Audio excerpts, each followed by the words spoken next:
구독과 좋아요는 저에게 큰 힘이 됩니다.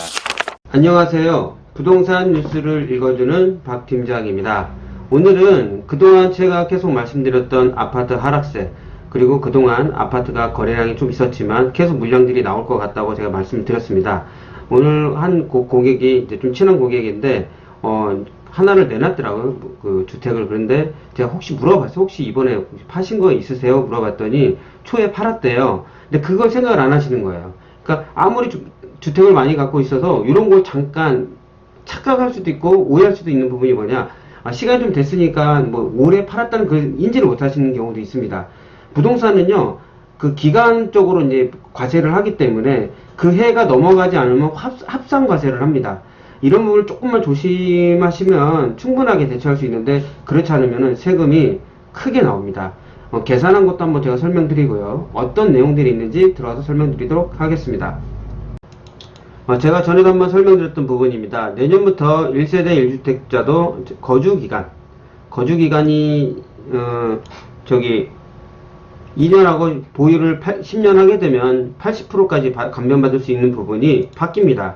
내년부터는 거주기간이 이렇게 하기 때문에 거주를 10년 이상, 보유 10년 이상의 최대 80%까지 받을 수 있는 거고, 비과세 혜택을 받더라도 나머지 부분에서 만약 거주기간이 너무 적다 그러면 최소 40%에서 50% 정도까지 못 받습니다. 근데 금액이 높아질수록 그 에버리지가 엄청 커지거든요. 만약 그런 부분이라면 이제 팔려고 생각을 하실 텐데, 이게 주택이 아니라 이제 2주택자, 3주택자 이런 부분에 좀 큰 착오가 올 수가 있습니다.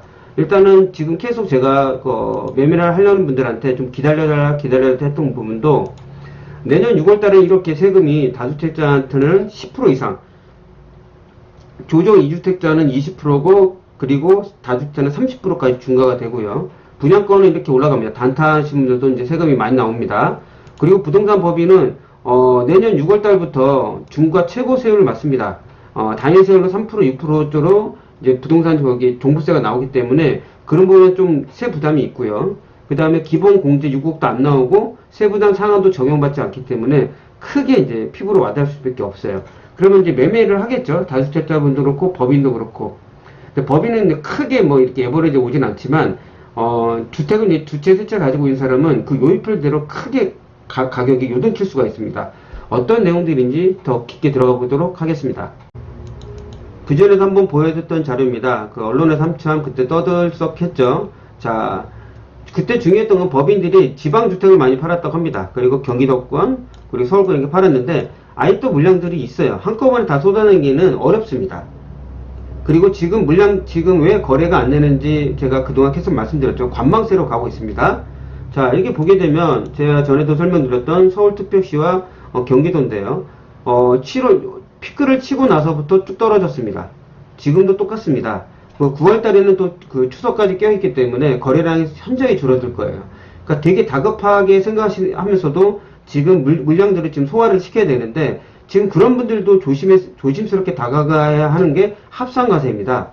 합산과세를 막기 전에 이제 기본적인 세율이 이렇습니다. 우리가 이제 개인이 소득세율은 이렇게 6에서 42%, 그리고 내년 6월달이 지나게 되면은 다주택자는 중과를 맞기 때문에 최대 72%까지 맞을 수 있고요. 법인으로 왜 했냐? 자, 보십시오. 세금이 너무 적습니다. 이 부분이 내년 1월 1일부터 20% 추가가 돼가지고 추가 인상이 되죠. 그런 부분이 있기 때문에 이제 부동산 법인도 좀 에버리지가 떨어질 수밖에 없어요. 가치가. 왜냐면 다른 것도 이제 세금이 거기 혜택 줬던 것도 다 없어지고요. 그러니까 이런 부분 때문에 다주택이 있는 분이나 부동산 법인이나 그래서 지금 매도를 많이 하는데, 집을 한 해에 한 채를 팔아도 되고 두 채를 팔아도 됩니다. 근데 어떤 부분이 있는지 다른 걸 보게 되면, 일단은 먼저 아까 설명드렸던 부분 이제 나왔고요. 소득세는요, 우리나라 소득세는 기간과세입니다. 기간이 1년마다입니다. 1년. 보통 1년 동안 발생한 소득을 모아서 하는 건데요. 그래도 누진세율을 한 겁니다. 모아가지고 만약 한 채 말고 두 채를 팔았으면 두 채를 합칩니다. 그걸 한 해에 네 채, 다섯 채 계속 팔면은 그걸 다 합쳐버립니다. 그래서 세금이 누진세를 넣어서 더 엄청나게 많이 나와요. 만약 그게 양도소득세가 양도 차익이 아니라 양도 차손인, 그러니까 손해를 봤다고 하면 이익인데, 그렇지 않을 때는 조심해야 됩니다. 자, 예를 들어 올해 2회 이상 양도가 있었다면 양도 차익을 합산해 가산하는 게 워낙 양도소득세입니다. 그러니까 이런 부분은 조심스럽게 다가와야 되는데 제가 예시를 보면서 설명드리도록 하겠습니다.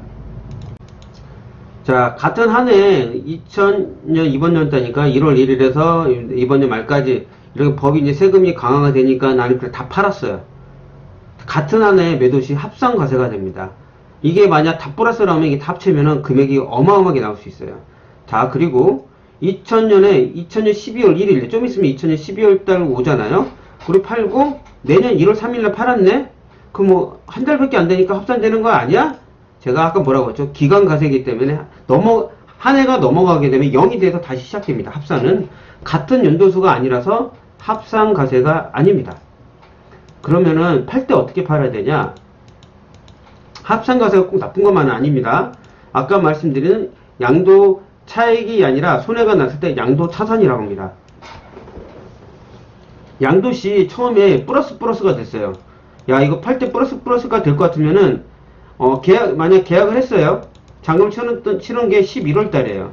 근데 이걸 팔았을 때가 11월 달에 계약을 했으면 잔금 기간을 그 다음해로 넘겨야 됩니다. 처음에 계약을 할 때. 그래야지 저기 합산과세가 안 됩니다. 둘 다 양도 차익을 발생하는 그래 해를 건너서 매도를 해야 됩니다. 잔금 기간은 이제 기준이니까 그걸 조심하셔야 되고요.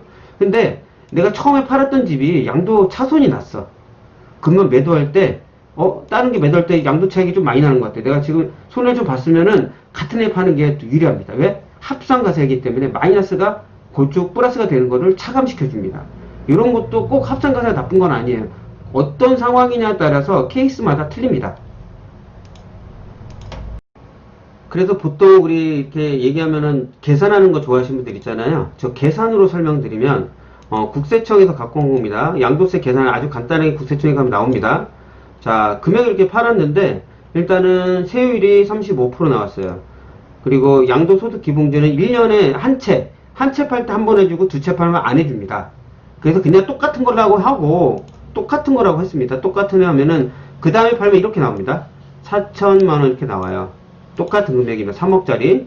이걸 더블로 시키겠습니다. 6억입니다. 합산이니까요. 자,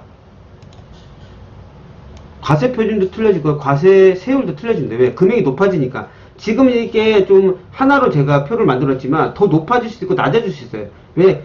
하나 팔았을 때 그 양도 차익이 큰 만큼 나머지도 똑같다고 하면은 그거는 배가 배꼽보다 더 커지는 겁니다. 그리고 양도소득공제는 1년에 한 번밖에 안 해줘요. 그래서 같은 해에 판다고 하면은 이것도 못 받아요. 양도소득기본공제도요. 자진 납부할세액이 5,796만원입니다. 자, 이렇게 나옵니다. 1,700만원 차이 정도 나죠? 근데 여기 주민세가 붙죠? 10%가. 그러면 4,500 근처 원처리 되고, 여기 같은 경우는 한 300, 400 되죠? 그러면 벌써 거의 2천만원 넘게 차이가 나는 겁니다. 내가 잠깐의 차이에, 생각의 그 차이에 큰 손해를 2천만원이 뭐, 누구 A 이름도 아니고 큰 차이를 볼 수가 있는 게 부동산 합산과세입니다. 이번에 지금 워낙 매도량이 많아지기 때문에 지금 집을 팔려는 사람이 많아요. 세금 문제 때문에. 그래서 혹시 이런 문제가 걸릴 수가 있겠다. 왜? 제 고객이 그걸 몰라서 제 얘기를 듣고 제가 그걸 이해를 시켜드렸습니다. 잘 몰라. 그러면은 계산을 시켜주면 제일 편하거든요. 그래서 제가 이 두 가지를 설명드린 겁니다. 이번에 팔지 말. 그런데 대신 이런 세금이니까 이분한테는 그냥 예를 들어서 한 거지만 이분이 그 두 집이 그 전에 팔았던 게 좀 차익이 좀 있거든요. 지금 이 파시는 집도 차익이 있다고 하면은 그건 계산을 해봐야 되겠다라고 했습니다. 그거는 제가 또 틀릴 수가 있으니까 세무사분한테 여쭤보시라고. 어떤 게 더 난지, 내년에 가서 팔아서 그 세금을 조금 더 내는 게 난지, 그런 부분은 조금 깊이를 더 보시고 해야 되겠다라고 제가 말씀을 드렸어요. 단, 이번에 팔면 이런 세금이 있으니까 그거는 염두에 두고 이제 둘 중에 하나는 이제 케이스가 하나 더 생긴 거잖아요. 만약 그때보다 지금 파는 게 낫다고 하면 지금이 난데 제가 봤을 때는 이번에보다 내년 파는 게 더 낫습니다. 양도차익이 그분이 많으셔가지고 그래서 제가 혹시 실수할까봐 세무사분한테 여쭤보라고 한 겁니다. 지금 적은 금액이도 이렇게 나옵니다. 금액이 커지면요 억 단위에요. 억 단위. 크게 조심하셔야 됩니다. 이거를 좀 10억, 15억짜리로만 하려다가 좀 너무 크면 좀 이렇게 피부에 안 와닿을까봐 작은 금액으로 한 겁니다. 금방 이해 오시지 않겠습니까? 두 채를 팔았는데 금액도 얼마 안 되고 팔았는데 세금이 2천만원 몇 번을 넣는다면 잠 못 주무실 거라고 말입니다. 그건 충분히 이해할 수 있거든요. 이런 분은 꼭 조심하셔야 돼요. 지금 같은 경우는 한 해에 2채 이상 팔 수 있는 그 시기이기 때문에 이런 부분은 꼭 생각을 하시고 준비를 하셔야 될 것 같습니다.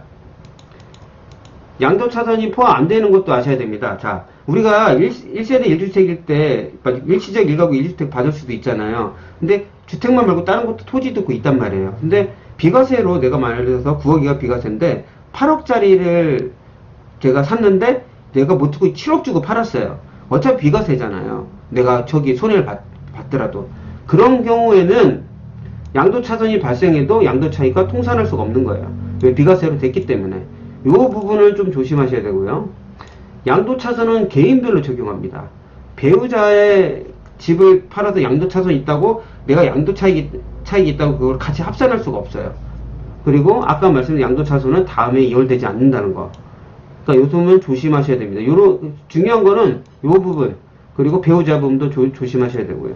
이런 부분 좀 알고 계시면 유용하게 할 수 있고요. 아까 제가 말씀드렸죠. 토지도 부동산입니다. 만약 토지를 가지고 있는데 그 토지가 올라가지 않고 많이 좀 떨어졌다. 근데 나 오늘 주택을 팔 것 같은데 이 토지도 지금 팔릴 것 같아. 그러면 토지를 파시면 됩니다. 아니면 주택을 파시고 토지를 팔면 나중에 합산해 또 거기가 과세가 되니까 먼저 집을 팔고 토지를 팔아도 상관없어요. 합산이라고 했죠. 그만큼 혜택이 나옵니다. 그 시설물을 이용할 수 있는 권리, 골프장, 골프회원권, 헬스회원권, 콘도회원권은 시설물을 이용할 수 있는 권리이기 때문에 양도차익시 양도세가 부과됩니다. 이것도 잘 모르시는 분이 있는데 이거 조심하셔야 돼요. 우리가 그 골프회원권이나 저기 콘도회원권 같은 거 살 수 있잖아요. 만약에 솔직히 시간이 지나면 그렇게 오르진 않지만 잘 그것도 모르는 거거든요. 차익이 있으면은 그 부분도 조심스럽게 다가가셔야 돼요. 나중에 집을 팔 때 그것도 잘 생각하셔야 됩니다. 그래서 제가 이 부분도 갖고 온 겁니다. 만약 여기서 손해가 난다면 집을 팔 때도 도움이 되겠죠. 오늘 들려드렸던 내용은 양도소득세, 어차피 이번에 매도를 많이 하는데 양도소득세 합산과세가 될 수 있기 때문에 그 잘못 놓치게 되면은 더 큰 세금을 맞을 수 있다는 거 되게 중요시 여겨야 되고요. 또 저는 여기서 힌트를 드립니다. 만약 주택을 가지고 있는 사람이 아니라고 어차피 공부를 해야 되잖아요. 주택을 가지고 있는 사람이 아니라면은 여기서 힌트가 나옵니다. 20세나 다주택자는 합산과세에서 이번에 말고 내년에 나올 수 있다. 그래서 제가 전에도 말씀드렸죠. 이번에만 물량이 나오는 게 아니라 내년에도 물량이 나올 수 있습니다. 부동산 법인도 이번에 지나서 양도세가 중과가 되지만 그 부분 말고도 워낙에 물량들이 있기 때문에 내년에도 팔 수가 있어요. 내년 6월달 넘으면 종부세가 있기 때문에 6월 전까지는 팔아야 되는 거예요. 부동산 법인은. 근데 그 외에 다주택을 가지고 있는 분도 합산과세 때문에 이번에 못 파는 경우가 있습니다. 그래서 제가 내년에도 물건량이 계속 나온다 하는 말이 그 중에 하나가 합산과세입니다. 그러니까 이번 년뿐만 아니라 이번 년 못 샀다고 막 이렇게 조급해하지 마시고 내년에도 충분히 물량들이 나온다는 걸 말씀드립니다. 내년 6월 전까지 물량들이 나올 확률이 상당히 높다. 그래서 다시 한번 오늘의 그 제목과 내용 중에도 이런 힌트도 있다는 거. 이런 거 한번 설명드리면서 오늘 마무리하겠습니다. 오늘 들려드렸던 부분은 진짜 지금까지 나왔던 세금분의 제일 강력한 정책이 나왔기 때문에 지금 다 주택을 가지고 있는 분들도 지금 팔려는 분들도 있을 겁니다. 근데 혹여나 이런 부분을 간과하게 된다면은 세금을 상당히 많이 맞을 수가 있다는 거. 이런 부분을 조심하셔야 되고, 그리고 집을 살려고 하는 매수자분은 여기서 힌트가 있기 때문에 이번 년뿐만 아니라 내년 6월 전까지도 물량들은 만나볼 수 있다. 좋은 물건들을요. 그러니까 어떻게 보면 가는 게 있으면 주는 게 있는 것처럼 똑같습니다. 오늘 들려드렸던 부분 도움이 됐다고 하면은 구독과 좋아요 눌러주시면 정말 감사하겠습니다. 다음에 더 나은 부동산 뉴스로 찾아뵙도록 하겠습니다. 끝까지 들어주셔서 정말 감사합니다.